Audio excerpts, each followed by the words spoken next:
ഒരു പരമ ചെറ്റയുടെ കാര്യമാണ് ഞാൻ പറയുന്നത്. ബോംബെയിലെ അധോലോകം ദാമോദർജി എന്ന് കേട്ട ഞെട്ടി വിറയ്ക്കും. ആരാണയാൾ? ഞാനാണയാൾ.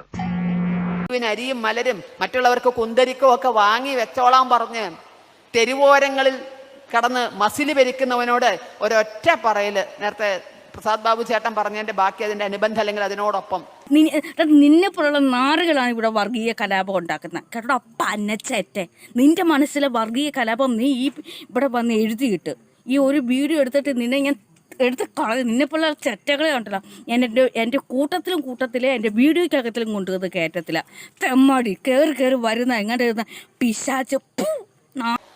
അതിലിത്തിരി അരി എടുത്തിട്ട് ആ മാറാട് കടപ്പുറത്ത് ഒഴിഞ്ഞു പോയ വീടുകളിൽ കൊണ്ടുവച്ച് തിളപ്പിച്ച് കുടിക്കാനുള്ള ചങ്കൂറ്റമുണ്ടോ? ആദ്യം നീ അവളെ വളച്ചെടുക്കണം. വളച്ച് വളച്ച് വളച്ച് ഒറ്റ ഓടി. പിന്നെ നിന്റെ വീട്ടിൽ നിനക്കുണ്ടാകാൻ പോകുന്ന സ്ഥാനം നോക്കിയടാ രോമ എന്നേക്കുന്നത്. ഹിന്ദുവിനെ വെട്ടി എറിഞ്ഞതിന് ശേഷം ഇറങ്ങിപ്പോയിടത്ത് തിരിച്ചു ചെന്ന് നാഴി കഞ്ഞി വെച്ച് കുടിക്കാനുള്ള ചങ്കൂറ്റമുണ്ടോ? ചേലക്കാതെ പോടാ. ഹായ് പ്രിയമുള്ള സുഹൃത്തുക്കളെ, ഇസ്ലാമിന്റെ നിയമങ്ങൾ കാരണം ജനാധിപത്യം അവതാളത്തിലാകുന്നു. സ്കൂളുകളിലെ യൂണിഫോമുകളെ പോലും ബാധിക്കുന്നു. ഒരു ബെഞ്ചിനകത്ത് പരസ്പരം സഹകരിച്ച് സ്നേഹിച്ച് പങ്കുവച്ച് പഠിക്കേണ്ടുന്ന കുട്ടികൾ മതവൈര്യം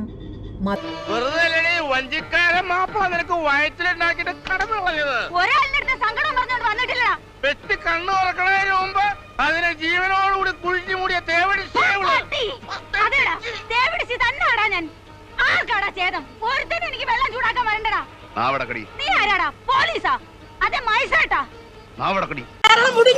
കേരളം മുടിഞ്ഞു.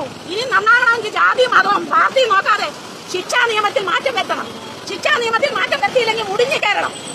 ഇത് ശരിയല്ല. എന്റെ മോനാന്ന് ഞാൻ സഹിക്കൂല. ഞാൻ ഇവിടുത്തെ ടീച്ചറായിരുന്നു. ഞാൻ ഇവിടുത്തെ പെൻഷൻ പറ്റിയ ടീച്ചറാ. ഞാൻ പ്രതികരിക്കാൻ തന്നെ വന്നതാണ്. എനിക്ക് സഹിക്കുന്നില്ല. ടിവിയുടെ മുന്നേ ഇരുന്നിട്ട് എന്തുവാ ടി വി കാണുന്ന മുഴുവനും എന്തൊരു സങ്കടമാണ് കാണുന്നത്. ടീച്ചർമാരെ ശരിയായ രീതിയിൽ പരിശീലിപ്പിക്കുക, രക്ഷിതാക്കളെ ശരിയായ രീതിയിൽ കൗൺസിലിംഗ് കൊടുക്കുക, ശിക്ഷാ നിയമത്തിൽ മാറ്റം വരുത്തുക. ഗൾഫിലൊക്കെ നടത്തുന്നവരാണ് ശിക്ഷ ഇവിടെ വരണം. എന്നാലും അതെ കൈ വെട്ടണം കാല് വെട്ടണം അതിലും ഒക്കത്തില്ല ഇവിടെ. ഇത് ശരിയല്ല ചെയ്തത്. എന്റെ കുഞ്ഞാന്ന് ഞാൻ സഹിക്കുമോ? എനിക്ക് താമരശ്ശേരി പോകണം. ഞാൻ പോയില്ല താമരശ്ശേരി. ഒരു 10ാം ക്ലാസ് പഠിക്കുന്ന കുട്ടിയെ നശിപ്പിച്ചിട്ടെ എന്ത് മര്യാദ കാണിച്ചിരിക്കുന്നേ? എന്ത് മര്യാദ? ഇതൊന്നും സഹിക്കാൻ പറ്റുന്ന കാര്യമല്ല. ഒരിക്കലും ആ കുട്ടികളെ പരീക്ഷ എഴുതിക്കട്ടെ. ആ കുട്ടികളെ ശിക്ഷിക്കണം. മാതൃകാപരമായി ശിക്ഷ കൊടുത്തിരിക്കണം കുട്ടികൾക്ക്. 15 ബാല നിയമങ്ങളെല്ലാം മാറ്റണം. ടീച്ചർമാർക്ക് നല്ല ഒന്നാമത്തെ ചൂരവടി കൊടുക്കണം. ടീച്ചർമാരുടെ കൈ ചൂരവടി വേണം. അല്ലാതെ ഈ ലോകം നന്നാകാൻ പോകുന്നില്ല. ആകാതെ എവിടുത്തെ ടീച്ചറാണ് ഞാൻ അർഹതപ്പെട്ട കടി കൊടുത്ത് തന്നെ വളർത്തണം. രക്ഷിതാക്കൾക്ക് ശിക്ഷിക്കാൻ പറ്റത്തില്ല. തെറ്റാതെ രക്ഷിതാക്കൾ കുഞ്ഞുങ്ങളെ ശിക്ഷിച്ച് വളർത്തണം. രക്ഷിതാക്കൾ കുട്ടികളെ ശിക്ഷിച്ച് തന്നെ വളർത്തണം. എന്റെ പേര് രമേന്ദ്രകുറുപ്പ്. പ്രതികരിക്കാൻ തന്നെ വന്നാൽ ടിവിയുടെ മുന്നേ സഹിക്കാൻ പറ്റുന്നില്ല. അങ്ങോട്ട് വന്നാണ്. ഇത് ശരിയല്ലേ ചെയ്യുന്നത്?